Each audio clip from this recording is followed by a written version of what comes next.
Huntington disease জিনগত ত্রুটিজনিত স্নায়বিক রোগ, অনিয়ন্ত্রিত চলন ও মানসিক অবনতি ঘটায়। হান্টিংটন ডিজিজ একটি genetic neurological disorder. Huntington disease HD একটি বংশগত নিউরোডেজেনারেটিভ রোগ যা ধীরে ধীরে মস্তিষ্কের স্নায়ুকোষ ধ্বংস করে। এটি সাধারণত 30 থেকে 50 বছর বয়সে লক্ষণ দেখা দেয়, তবে জুভেনাইল এইচডি শিশুদেরও আক্রান্ত করতে পারে।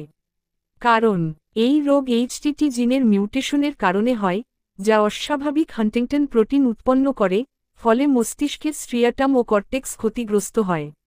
লক্ষণ: মোটর, অনিয়ন্ত্রিত চলাফেরা, কোরিয়া পেশির জোরতা; কগনিটিভ, স্মৃতিভ্রংশ, সিদ্ধান্ত নিতে অসুবিধা; সাইকিয়াট্রিক, বিষণ্ণতা, উদ্বেগ, আগ্রাসী আচরণ।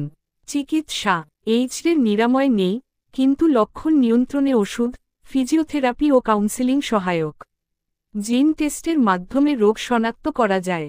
সচেতনতা: আক্রান্ত পরিবারে জেনেটিক কাউন্সেলিং জরুরি। গবেষণা চলছে নতুন থেরাপি নিয়ে।